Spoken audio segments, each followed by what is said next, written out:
Hello, beautiful souls. Today's video is all about love, connection, and the little things that make relationships bloom. The initial frost descended, casting a silvery sheen upon the tree branches. Amidst the dawn's dim glow, the handful of pedestrians quickened their steps in a bid to stave off the cold. Among them, Matthew hurried on his way to his workplace, clad in a worn jacket and aged boots. However, his spirits remained unfazed. An inherent optimist, he refrained from voicing grievances even in the face of adversity. Though merely 20, Matthew had imbibed copious lessons from life, melding his character through trials. Orphaned at the tender age of 10, he found himself consigned to an austere orphanage. Each day presented a battle to safeguard his right to existence, the sanctity of his emotions, and the pursuit of his aspirations. And amidst it all, Matthew harbored a dream: to become a physician. With resolute determination, he invested himself in diligent studies, fully aware that self-reliance was his compass. Upon departing the orphanage, Matthew secured a place in nursing school, a journey nearly accomplished. In the interstices of his schedule, he secured a position as a hospital nurse. On this particular day, urgency propelled him, impervious to the frigid air and faint stomach twinges. The habitual breakfast was eschewed, replaced by an extra minute of slumber, his confidence placed in the forthcoming hospital meal. It was during this day that Matthew carried with him a cherished model airplane, a precious gift from his late father, crafted when he was but a 6-year-old. A memento treasured for years, he unhesitatingly parted with the keepsake, driven by the need to uplift Mr. Aiden, a newfound friend and patient within the corridors of the hospital where his dedication flourished. A couple of weeks prior, their paths converged, the elderly gentleman's introduction transpiring as he was wheeled in for an initial procedure. Matthew's focus was instantaneously captured by the elderly figure. His eyes harbored a reservoir of sorrow and desolation. Sometimes escorted by his son, at times by his daughter-in-law, and occasionally by his adult grandson, each time, they would relinquish him into Matthew's care before hastening away, feigning an air of busyness. Following about 90 minutes, his kin would typically return to retrieve him. If the procedure concluded earlier, the elderly man would sit patiently in the corridor.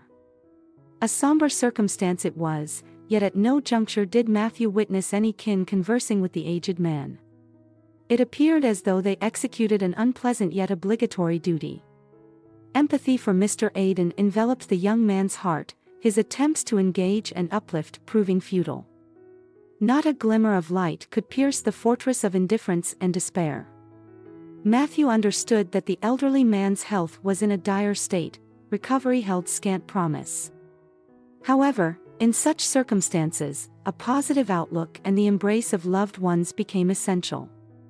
Merely a few days prior, Mr. Aiden's condition precipitously worsened. His relatives, scarcely concealing their relief, conveyed him to the hospital and left him there for inpatient care. Matthew resolved to initiate a connection with Mr. Aiden, aiming to cultivate a friendship. Gradually, the elderly gentleman's demeanor began to soften. He commenced responding to queries, engaging in dialogue, and even ventured a meager, skeptical attempt at a smile.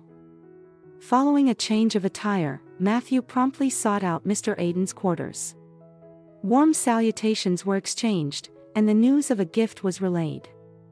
Swiftly, the box was unveiled, and a contented sigh escaped the elderly man as his eyes illuminated. Such positive emotions rendered the act of unveiling this cherished gift entirely devoid of embarrassment. Extended discussions ensued, primarily revolving around the intricacies of model airplanes. The older man marveled at the skill required to assemble a toy composed of numerous intricate components, accurately replicating the aircraft's form. As the conclusion of Matthew's shift neared, his gaze drifted toward Mr. Aiden, who had wheeled his chair toward the window, a wistful gaze affixed to the encroaching twilight. Concerned, Matthew inquired, "Is something amiss, Mr. Aiden? Are you experiencing discomfort?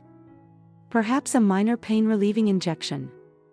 Mr. Aiden's response was tinged with melancholy, "No, thank you. physical pain eludes me, save for the anguish within my soul." Sensing the elder man's need for an outlet, Matthew offered his sympathetic ear.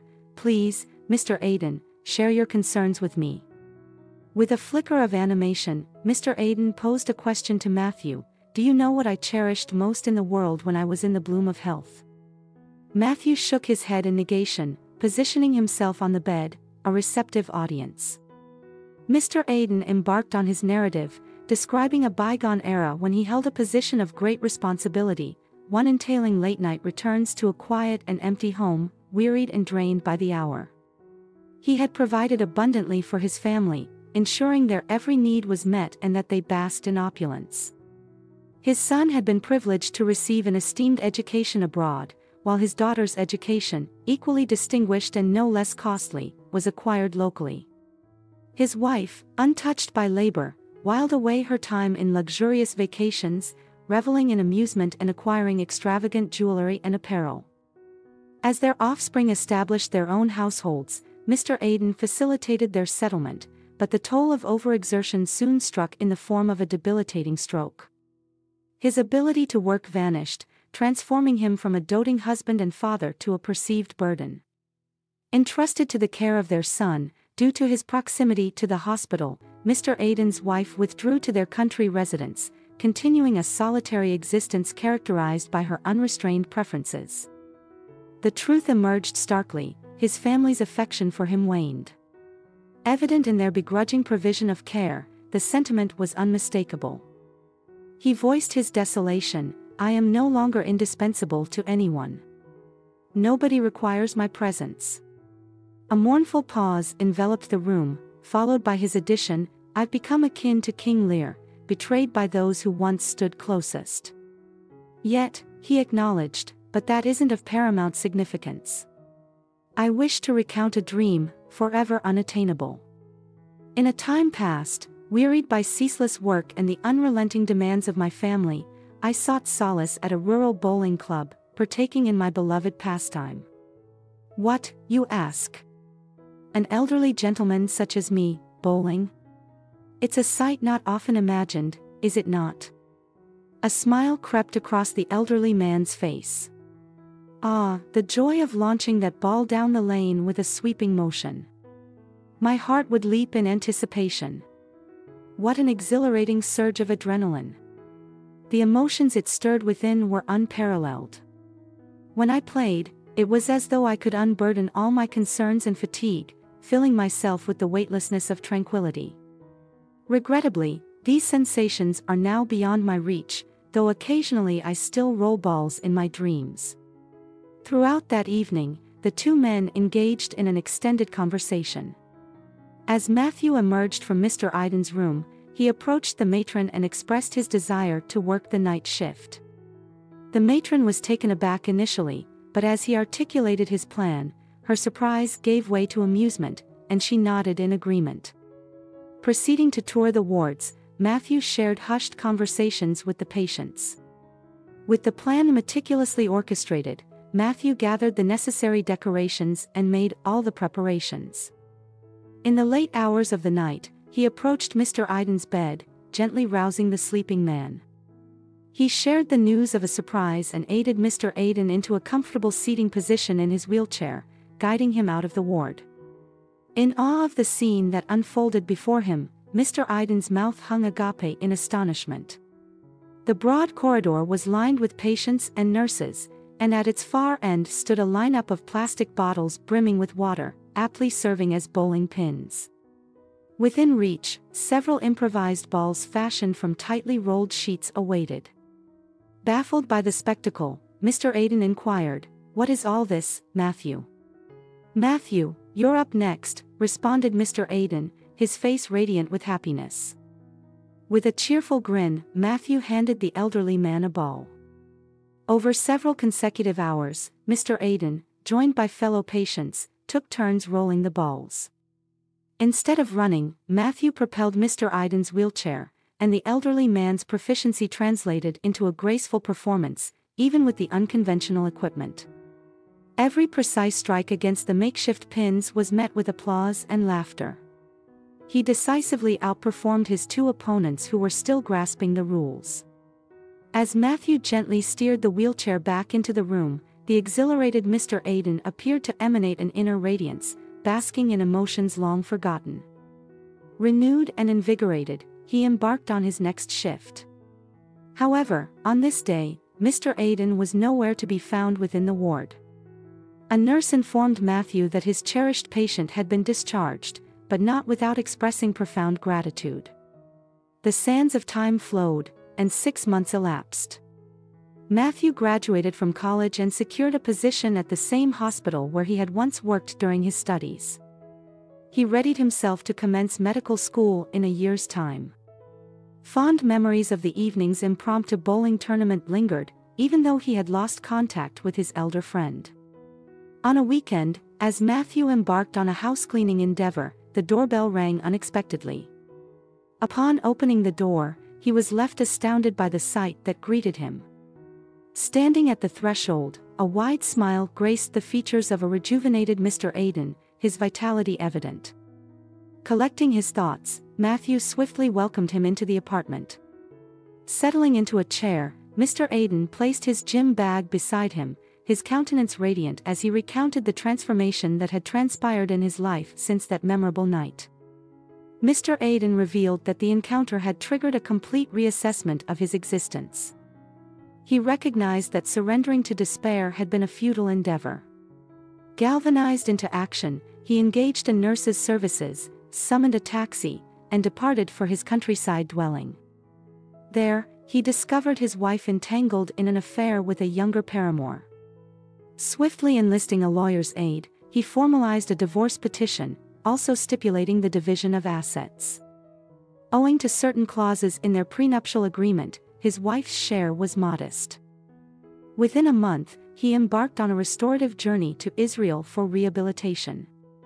6 months of diligent effort culminated in his triumphant recovery. Now, he rejoiced in happiness and health. Mr. Aiden attributed this remarkable turnaround to Matthew, whose optimism had proved infectious, whose compassion had resonated profoundly, and whose influence had fostered self-belief. Curiosity propelled Matthew to inquire about his children's response to this transformation. With a hearty laugh, the elder man disclosed that his offspring had been primed to allocate his inheritance and prepare for his demise. Yet, their calculations had veered off course. The tides had turned, his children's affection had been rekindled, and Mr. Aiden had gleaned the true value of their love. Moreover, he had already provided for them, affording them education, homes, and ample funds in their bank accounts. Having spoken, the elderly man carefully placed the bag onto the table. His intent was to convey gratitude to Matthew for being a steadfast pillar during trying times, for providing unwavering support that ignited the desire to persevere and thrive. Matthew, caught off guard, approached the table, his curiosity piqued. Drawing the bag's zipper, he was greeted by the sight of numerous bundles of money. The sheer volume left him bewildered. He admitted he had never encountered such an abundance of cash, not even on television. Mr. Aiden explained that all the money was now intended for Matthew. It was intended to propel him towards his aspiration of becoming a doctor. Overwhelmed with emotion, Matthew enveloped Mr. Aiden in a heartfelt hug. In a mysterious tone, the older man hinted at yet another surprise. Half an hour later, the two found themselves at the country bowling club. Throughout the evening, they rolled bowling balls, toppled pins, celebrated with leaps of joy, and their hearts overflowed with luminous elation. That's the end of my story. I hope it inspired you, entertained you, or made you think. If you want to hear more stories from me, make sure to hit the subscribe button and the bell icon to get notified when I upload a new video. And let me know what you think of this story in the comments section. I love reading your opinions and suggestions. Until then, stay awesome.